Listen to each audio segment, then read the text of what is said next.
Hey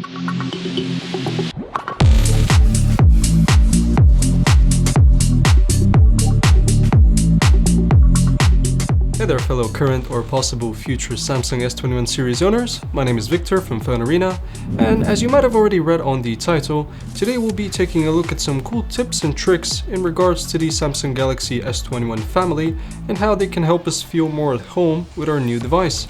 So, without further ado, let's begin.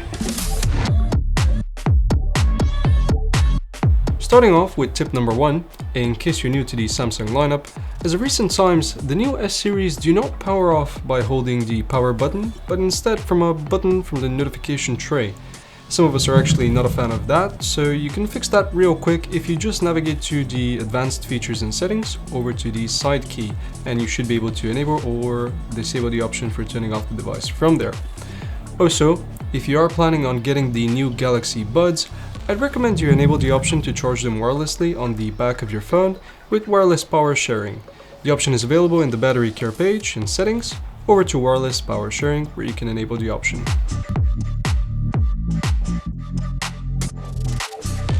This is something I had no idea about, but if you ever want just a bit more privacy while typing your passwords on your phone, you can make all characters completely hidden and disable the peek option for a character you just input.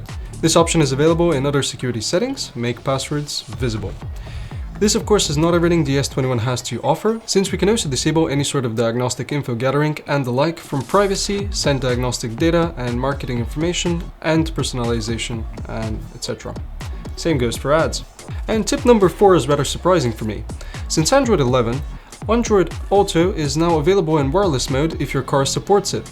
To enable the feature, simply go to Settings, Advanced Features, Android Auto, and enable wireless mode. If that's not enough for you, then in the spirit of car stereo, you may also personalize your sound experience to adapt to your hearing ability through Samsung's Adapt Sound, located in Accessibility Settings, Hearing Enhancements, Adapt Sound. This is where you can also continue on by enabling the option and answering a yes or no question in regards to whether you can, hear a beep sound. Afterwards, you should be good to go.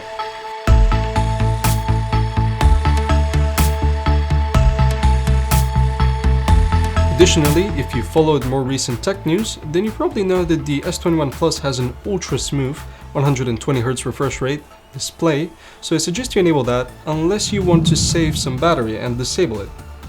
You can do either of those things in Settings, Display, and Motion Smoothness. You can go ahead and set your option to Standard for 60Hz or Adaptive for 120Hz. And I would also enable gesture navigation if I were you, because I do like seeing all of my 120Hz displays glory, but that's just me. You can do that from the navigation bar option, and that's in Display Settings. Simply enable swipe gestures and suffer for the first 5 minutes before getting used to going back and opening recents. And if you don't want your eyes to suffer at night, that's totally understandable. I suggest you also enable dark mode, just like we have, in the display settings. This might also save you just a bit more battery, so it's kinda useful. And another ergonomic boost for you would be to use Bixby Routines in order to set which applications can rotate your screen horizontally. And that's pretty handy, especially when you're watching YouTube or something of the sort, but you don't want your display to be auto-rotating all the time.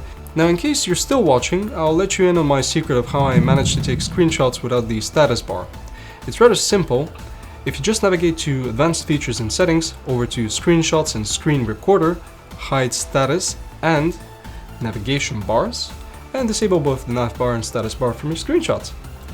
Furthermore, while inside the Advanced Features menu, you may want to enable Video Enhancer, since it does help when you do decide to watch a bit of Netflix on your phone, just to pass those dreadful hours at work. And speaking of work, if you don't have a second device from work, then Dual Messenger might be your best friend. Just in case you need to use a personal and business account on your S21, simply navigate to Advanced Features, Dual Messenger, and you should be pretty much good to go once you enable it and install the second version of your application. Now, we still have a bit more extra features to cover this time around.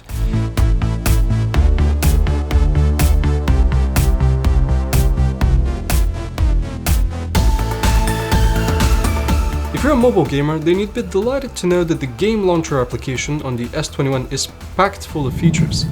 The ones I personally, or specifically recommend you use are the Do Not Disturb feature, which is self-explanatory, and if you do really need to save some battery, the low refresh rate option, which should lower the phone's refresh rate down to around 48 Hz in order to save power, is pretty useful. For you social media addicts, at the same time, we have a few tricks for the camera. Starting off, you can enable a shot suggestion option which tries to align your camera to the horizon, and if you use the same settings on your camera over and over again, then the save settings option will come in handy to you.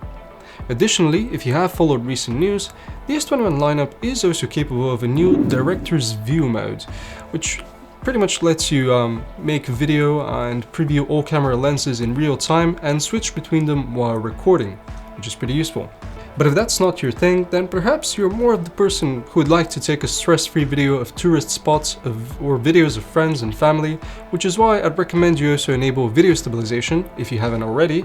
You can do so from settings in the camera with a simple button, just to make sure your videos are, as stable as possible. But if you still end up making shaky footage, then you may also try the super stable video mode, which should help additionally. And even if you're more forgetful and often make a video when you're meant to also take a photo, single take has you covered. With this simple yet effective option, you can take a short video and a couple of photos at the same time, which should help you in capturing the perfect moment. Now, moving on, if you're someone who often has to make different passwords for everything and you do end up forgetting them, then rest assured because Samsung Pass has you covered. You can input your password, which will be safeguarded by your fingerprint or password for quick access whenever you need to input them, of course. Also, if you by any chance need to do something else while logging in, then split screen save will be of great assistance to you since it allows you to save frequently used split screen configurations for quick access on the sidebar, so you never have to adjust split screen ever again.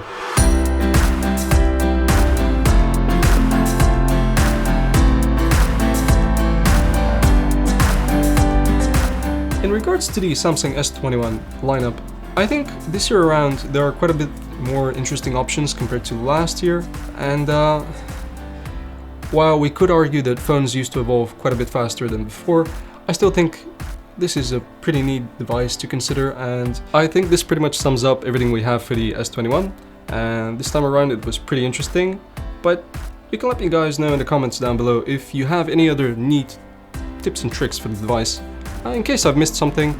And yeah, this has been pretty much fun. My name is Vic once again, and I'll see you guys next time.